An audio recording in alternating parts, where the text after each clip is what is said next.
One of the best ways to learn is by doing. When you become a flight instructor, you'll see firsthand how students learn, and you'll discover the best methods to effectively convey your vast amount of aviation wisdom. But you don't have to wait until you're a CFI to get a taste of the teaching experience. Welcome to the world of the flight instructor. You're about to receive a glimpse of the pilot training experience from a CFI's point of view. And you never have to leave the comfort and safety of your home or office. You won't earn any money during this journey into the instructor's realm, but you will gain a wealth of knowledge about learning and teaching that you can apply when your goal of being a CFI becomes a reality. Ah, look, here comes your first student now. I just got here, so I haven't called flight service yet. I'll go hurry and get a briefing now. No need to rush. We've got plenty of time. You're doing a great job. It's nice to have a student who's always so organized. Thanks. She's been really excited about flying lately. Maybe my compliments have helped. My instructor wasn't very good at that. The only time I knew I was doing something right was when he wasn't criticizing me. Kind of like George over there. Seems like you understand VOR navigation and holds. So next time, let's do approaches. So, I did all right? Yeah, let's go schedule for next week. Wow, George didn't criticize Rick. He must have done okay today. So are we still gonna do stalls next lesson? I'd like to try more steep turns next time, and I also want you to review the procedure for slow flight before we try stalls, okay? I guess I didn't fly so well this time. You usually tell me how well I'm doing. Normally you do much better, and it did seem like you were a little distracted. Carl knew she did something wrong today because Liz didn't compliment her like she usually does. How many times have I told you to do clearing turns before you practice stalls? I know, next time. Where are there going to be a next time if we hit somebody? Understand that? All right. He's gonna so, quit soon if James keeps acting like that. What are you looking at? Sorry. I better mind my own business and double check what I'm doing with Tara. I wonder how well she understands the briefing. Weather looks good, Bob. So, you think it's a good day to fly? Well, he said that the winds are from 180 at 7, and they're not expected to increase, so landings shouldn't be a problem. There are a few scattered clouds at 10,000, and the visibility is more than 10 miles. Looks like good VFR weather to me. He did say something else about a pirate for light chop at 9,000, and I don't understand that part. Let me take a look. Well, the briefer was talking about a pilot report. He should have told you where, at what time, and what type of airplane made the report. Yeah, see? You have it here. Over the foothills in a 172 about an hour ago. That shouldn't be a problem for our flight. Okay, so I should go pre-flight then? Yeah, I'll be out in a couple of minutes. Okay, we're in 241. Okay.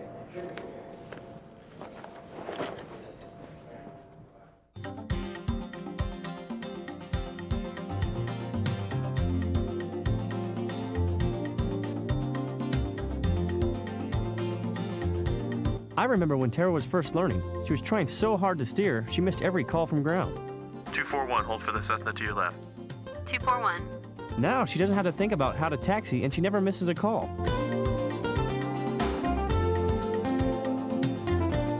So, to set up for the descent, first reduce the power to about 1500 RPM.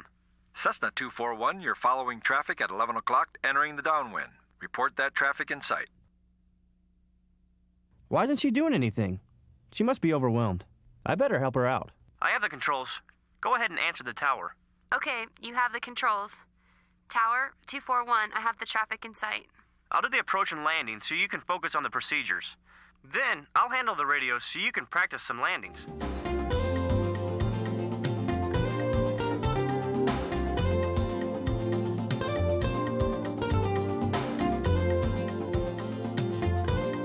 How did you feel about the landings today? The talk we had yesterday really helped. I feel better about being able to correct my mistakes. Plus, I know I can always go around if I need to. Do you understand what you did on that last landing when you got too slow? Yeah, I got low and pulled back too much instead of adding power. Right, you corrected for it, but you added the power a little too late, so the landing was still hard.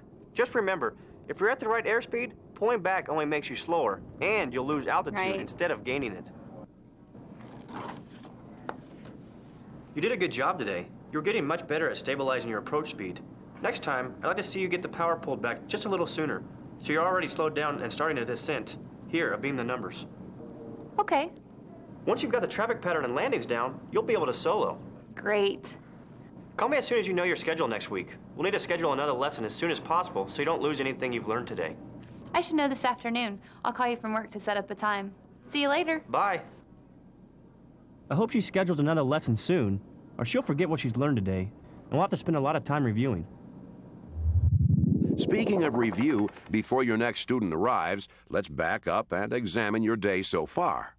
You may be surprised at how many different aspects of learning have already been a part of your morning. I just got here, so I haven't called flight service yet. I'll go hurry and get a briefing now. According to the theory of behaviorism, Tara's habit of getting a weather briefing before every flight is an example of operant behavior. While it's something Tara does voluntarily, it's still a behavior she developed by responding to instructional cues from you during her previous lessons. Positive reinforcement, like your praise of Tara's actions, is normally the best way to strengthen operant behavior. There are some other, less effective ways to reinforce desired behavior in students. You were witness to some of these methods already this morning. Remember George? He's quick to point out when his students do poorly and is reluctant to offer any praise when they do well. His students' motivation to succeed stems from a desire to avoid criticism. George is practicing negative reinforcement. On the other hand, Liz is always eager to praise, but has a hard time addressing mistakes her students make. She doesn't know it, but she's employing a type of reinforcement known as extinction. It's difficult to use extinction in flight training since oftentimes, for safety reasons, you cannot ignore undesired behavior. Finally, the success of punishment to change behavior is often short-lived, and the negative consequences of this type of reinforcement, such as anxiety, fear, or anger in students, can hinder subsequent learning. Your preparation for Tara's lesson illustrates the concepts of shaping and chaining behaviors. You've already developed or shaped Tara's ability to perform basic maneuvers, ground reference maneuvers, slow flight, and stalls. Today's lesson combines or chains these maneuvers together to assemble the more complex traffic pattern and landing procedures. Learning isn't just a change in outward behavior, but involves changes in thinking, feeling, and understanding. Cognitive theory involves mental processes such as decision-making and problem-solving, which are difficult to observe or measure. Weather looks good, Bob. Sometimes you need to be proactive to determine whether your students have learned something. So, you think it's a good day to fly? By asking Tara for an explanation of the weather briefing, you ensure she truly understands it. There are a few scattered clouds at 10,000. Tara's brain gathers, processes, and stores what you teach her through cognitive information processing. First, she receives information through her senses. Then, her brain's sensory register filters out irrelevant data by a process known as attending. The working memory codes the important information by the process of conscious thought. The long-term memory not only stores information for a lifetime, but also performs the function of reconstructing codes in the brain to form memories. When Tara sorts through all the sensory input and concentrates on what's important, she's using a feature of the sensory register called selective attention. Sometimes this causes her to miss information, such as a radio call, when she's performing a new task. However, now that taxiing has become a habit, Tara's sensory register monitors the activity while letting her think about new input. This level of performance is called automaticity. While flying the traffic pattern, each new experience is processed by Tara's working memory, then sent to her long-term memory for storage. Tara is not as familiar with the traffic pattern as she is with taxiing, so when she doesn't respond to the tower or to your instructions on downwind, it's because she's overloaded. In this case, her sensory register is taking in all the information, but her working memory can't process all the data. Normally, the working memory can only process 5 to 9 items at any given time. Tara was better able to learn when she relinquished the controls to you. Working memory transfers information to long-term memory by two processes: rehearsing and coding. Tara will remember the approach speed by rehearsing, repeating the number until she has it memorized. The process of relating new information to concepts already in memory is referred to as coding. Tara is using her previous experience flying the airplane at slow speeds to help her master the traffic pattern. When you introduced slow flight and stalls in the practice area, you emphasized how these maneuvers apply to approach and landing. Tara's experience during flying lessons is an excellent example of constructivism. This learning concept is based on the idea that individuals construct knowledge through the process of discovery as they experience events and actively seek to understand their environment. When you first mentioned landing practice to Tara, she was hesitant. Her initial perception of landings was affected by her fear of an accident. Perceptions, which occur when meaning is given to sensations, are the basis for all learning. Time spent discussing the aerodynamics of landing and analyzing the risks involved, coupled with extensive slow flight and stall training, has helped Tara overcome her fear and form a more accurate perception of landing. The element of threat or fear that Tara felt about landings is an example of just one of the factors that may affect the ability of your students to form the correct perceptions. Another student, Chuck, is colorblind. A person who has limited abilities with one or more senses perceives differently than someone who doesn't. When basic needs, such as hunger and rest, aren't met, perceptions are altered as well. You need to suggest to Jennifer that she should schedule lessons earlier in the day, since she is typically very tired after work. A student's self-image also has a great influence on the perceptual process. Learning is enhanced when the student's experiences support a positive self-image. Mark is much too hard on himself. You must encourage him more, or he may quit taking lessons. Greg was devastated by poor performance during his last lesson, and he's worried about his ability to fly well enough to pursue a career as a pilot. Letting him know his mistakes are typical and easy to overcome can improve his perceptions of training. Porter doesn't schedule lessons often enough, so her progress has been very slow. Time to experience the learning event and the opportunity to build upon prior knowledge are important in formulating the proper perceptions. One of your primary responsibilities as an instructor is to help your students group perceptions together to form insights. Students can gain insights without your input, but sometimes they reach the wrong conclusions. Yeah, I got low and pulled back too much instead of adding power. For example, since climb practice typically involves the use of high power settings, students may assume that gaining altitude can be accomplished solely by pitching up. Tara's initial reaction when she was low on final may have been a result of this perception.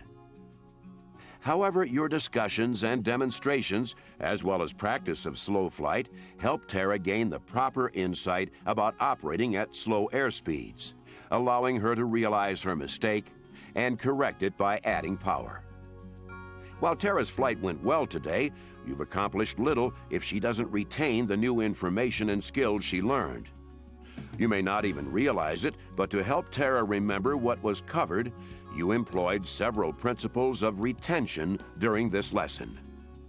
For example, you associated the traffic pattern and landing procedures with other maneuvers she's performed in the past. By practicing several landings in a row, Tara benefited from meaningful repetition.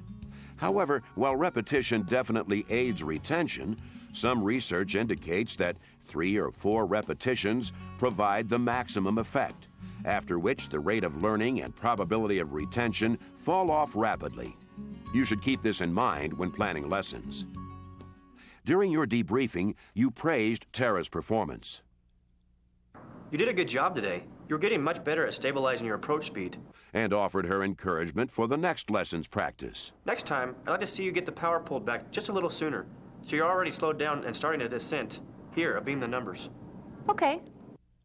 When you pointed out how this practice leads to the first solo, you provided her with motivation to remember. Once you get the traffic pattern and landings down, you'll be able to solo. Great.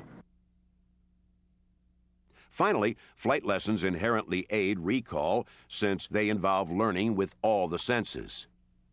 Even if Tara's brain successfully processed today's experience into long-term memory, the information can be forgotten due to disuse. The more time that passes between the learning event and the attempted retrieval, the more likely the event will be forgotten. The information is still in the brain, but over time, the neural pathways break down between the various cells that store memories. After review and additional practice, the pathways should return. In addition to disuse, there are other reasons that Tara may forget elements of what she learned today. For example, interference occurs when material is forgotten because a separate experience has overshadowed it, or when the learning of similar things has intervened. If Tara were to fly with a friend over the weekend in a different model of airplane, she may confuse some of the procedures with those she learned today. Now that Tara's lesson is completed, you can turn your attention to your next student, Chad. Okay, thanks, Ken. See you in about 15 minutes. Hi, Bob.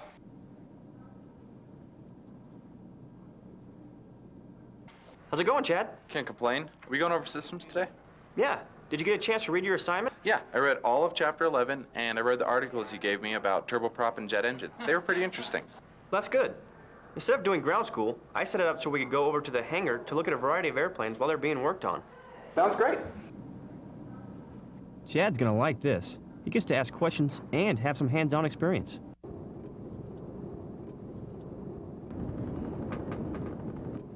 Hey, Ken. Hey, Bob. How's it going? Oh, pretty good. Good. I'd like you to meet my student, Chad. Chad, nice to meet you. Hi. Can we take a look at what you're working on? Well, sure. I just got through repairing the throttle cable in a 172. What was wrong with it? Well, the thing broke off during a run-up yesterday, and the thing went to full throttle. Oh, it's a good thing that happened during run-up. What would have happened if it broke during flight? Well, basically it did what it was designed to do, and I can show you here with this little carburetor. Typical carburetor has a throttle control lever, and this is where the cable would attach to. You got a throttle plate, and you can see that this would be the idle position, and there's full throttle. When the cable broke, though, it's designed so that spring-loaded goes all the way to full throttle. That's a good design. So, do you think you got something out of talking to Ken and looking at the airplanes? Yeah, it was great to see how everything fit together. I think I understand carburetors, but I have a question about fuel injection. Here, let's look it up so we can see a diagram. He likes to think of things as pieces and then put them together to understand the whole. This type of diagram works well for Chad. See, this might help. It breaks down the injection system. So, if the engine went to full power during flight, what would you do? Well, if I move the throttle and nothing happens, I'd have to prepare for a no-power landing at the airport. Before I land, I'd have to use the mixture to shut down the engine. That's good. He always takes the time to think things out. Oh, our time is almost up. Let's turn back the clock for a moment to look more closely at your time spent with Chad today. To learn most effectively, students must see a purpose in what they're doing. Chad is intent upon making aviation his career, so he has a different motivation for learning than Tara, who regards flying as a hobby. Understanding these motivations helps you tailor lessons to your students' goals. In addition to being purposeful, several distinct characteristics of learning have become the standard. For example, learning is the result of experience. As an instructor, you're the facilitator that guides students through the learning experiences you create. To be an active process, learning must involve reading, writing, discussing, thinking, and doing. The trip to the maintenance hangar illustrates how many facets there are to learning. This experience involves many types of learning, such as verbal, conceptual, and problem-solving. In addition to labeling characteristics of learning, researchers also have identified 6 principles of learning that provide a foundation for basic instructional techniques. You may not have realized it, but during your lesson with Chad, you took advantage of each of these principles. By going over the POH and discussing advanced systems, you effectively prepared Chad to expand his knowledge of systems as he visited the maintenance hangar. Repeating information also serves to increase his retention of the material. This lesson has built upon Chad's interest in systems and his goal of pursuing an aviation career. Discussing troubleshooting scenarios helps him take what he's learning and apply it to the flight environment. Having his questions answered by an AMT ensures Chad learns information correctly the first time. Frequent quizzing about systems during subsequent ground lessons and practicing emergency procedures in flight will keep the material fresh in Chad's mind. Up to this point in your day, you've explored theories that can apply to most any instructional situation and to most any learner. But to truly be an effective teacher, you must do more than apply general learning theories to your instruction. You must see your students as individuals and understand that each of them absorbs information in a unique way. Exploring learning styles and domains can help you accomplish this goal. For example, Chad likes to think of things as pieces and then put them together to understand the whole. This bottom-up strategy is a serialist approach. Tara, on the other hand, is considered a holist since she looks at the overall picture first and then at individual parts, a top-down approach. Chad and Tara's learning styles differ in other respects as well. Chad exhibits left brain dominance. He's verbal, analytical, and objective. The left hemisphere of the brain specializes in linear information processing by identifying and isolating individual parts of a whole. Right brain individuals, like Tara, are more creative, intuitive, and emotional. They may be very good with art or music and can easily put together the big picture. While Chad considers his options, his reflective nature can sometimes cause problems. For example, when taking a test, Chad sometimes cannot finish in time, or he may overanalyze questions and change answers from right to wrong. Tara, on the other hand, is somewhat impulsive. During emergency landing practice, she tends to pick the first field available and overlook more suitable options. In addition to the learning styles that apply to how students process information, there are learning styles based upon the dominant sense involved in the learning process. Auditory, kinesthetic, or visual.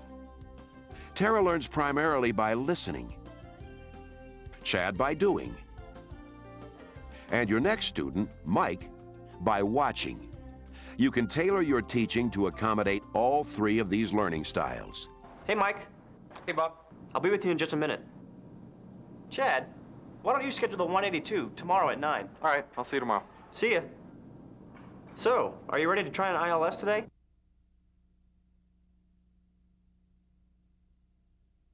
Well, I studied the charts you gave me, and I think I understand the procedures, but actually implementing them is going to be a whole nother thing. We'll give it a shot. All right. Let's check out the simulator. I hope he can apply what he's learned so far. He had a hard time when we first started practicing VOR and NDB approaches. Your airspeed looks good, Mike. What do you need to do next? Well, when I hit Cassie, I need to intercept the localizer outbound. And what altitude do you need to be at? I should be at 8,000 when I hit Cassie. Actually, you need to stay at 9,000 until you're done with the procedure turn. Take a look at your approach plate. I've flown this approach 3 times now, and I still can't seem to stay on altitude. Well, let's take a break and just practice some altitude and heading changes.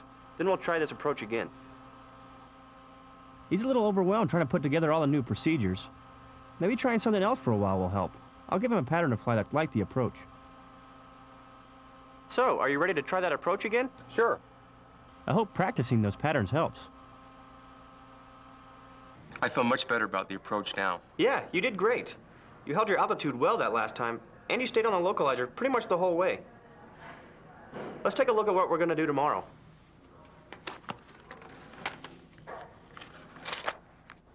I'd like to do the same approach that we shot today, but in the airplane. Well, when we shoot this approach for real, won't we be getting radar vectors rather than doing the procedure turn? Yeah, but when we practice it in the airplane, let's do it with the procedure turn first, then we'll ask for vectors to the final. And then we'll be talking with Denver approach? Yeah, they have a specific frequency for practice approaches. Great, I'll see you tomorrow. See ya.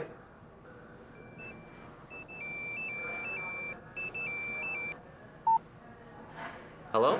Hi, this is Kristen Ossie. We talked last week about flying lessons. I remember. Well, I'd like to schedule that intro flight tomorrow if you still have the time. Sure. Would you like to meet me at the FBO, say, at 1700Z? I'll call flight service and get a briefing for the practice area before we go up. What? Stop, rewind, try again. Meet me at 9 o'clock at the building called TAC Air. It's south of the tower. You'll see signs for it as you drive into the airport. Ask for me at the first counter you see when you walk in the door. There'll be a sign over the counter that says Wings Aviation. I'll check to see if the weather is good for our flight. And if it isn't, I'll give you a call by 8 o'clock. I'm sorry, I didn't hear that last part. My phone must be cutting out. I was just saying that I'll check and make sure the weather is okay, and I'll call you by 8 o'clock if it isn't. That sounds good. I'll see you tomorrow then. Okay, thanks. See you tomorrow.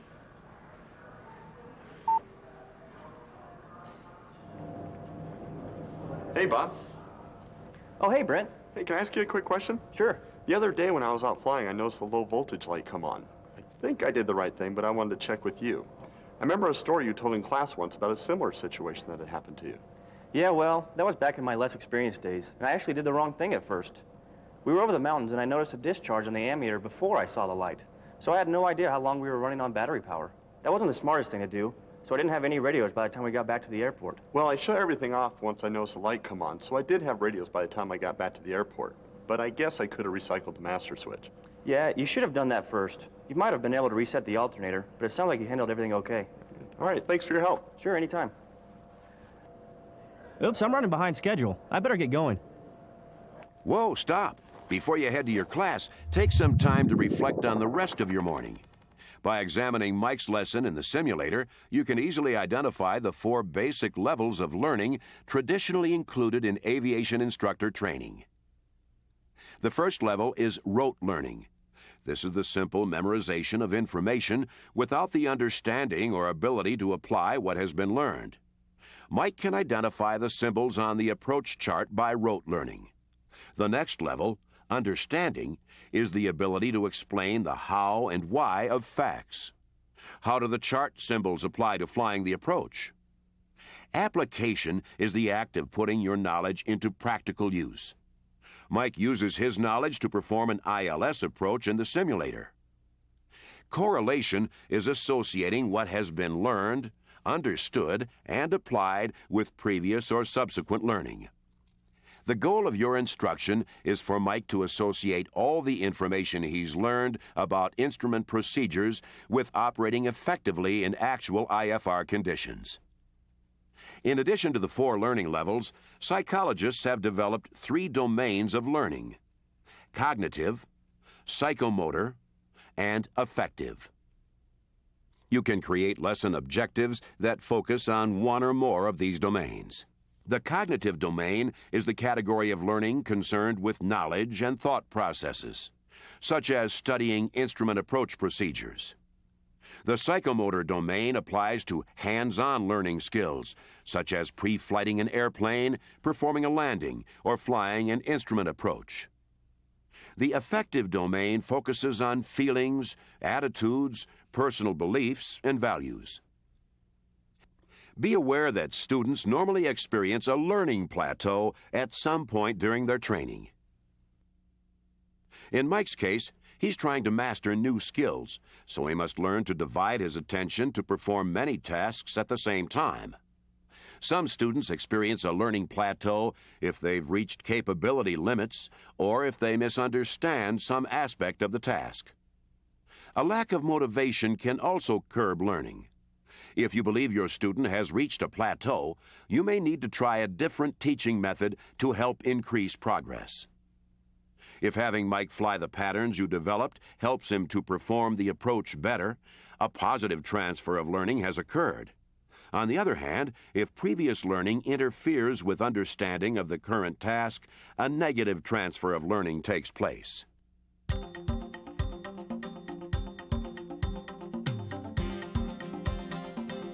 When you exchange ideas with your students, you've participated in the communication process.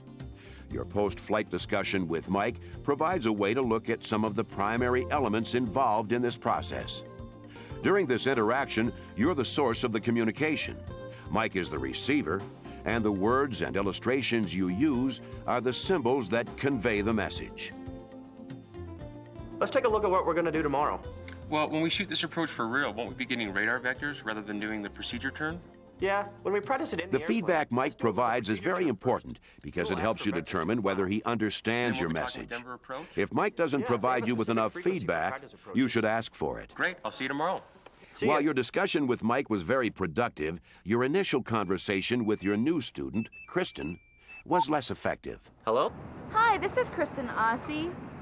We spoke last week about flying lessons. I remember.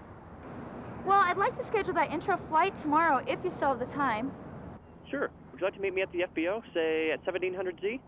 I'll call flight service and get a briefing for the practice area before we go up. What? So what was wrong with this conversation? It was hindered by several barriers to effective communication. As a new student with a lack of aviation experience, Kristen does not understand terms that are second nature to you, such as FBO, Zulu time, or flight service. Also, Kristen misinterpreted some of your words.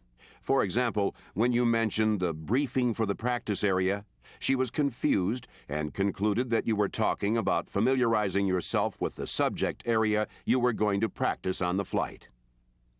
In addition, meet me at the FBO is too abstract. There are no specifics as to where Kristen should look for you in the building or whether she needs to ask for you at a particular place. Your second attempt at communicating with Kristen was much more effective. Meet me at 9 o'clock at the building called TAC Air. It's south of the tower. You'll see signs for it as you drive into the airport. Ask for me at the first counter you see when you walk in the door. There'll be a sign over the counter that says Wings Aviation. I'll check to see if the for our flight. If it isn't, I'll get a call by 8 o'clock. Still, there was a problem with the exchange. I'm sorry, I didn't hear that last part. My phone must be cutting out. I was just saying that I'll check The and trouble make sure with the the weather phone okay. is I'll an call you by 8 example o'clock of if it isn't. interference. That sounds Often, good. interference is beyond your direct control. Okay, thanks. See you tomorrow. However, there may be times when you can lessen its impact.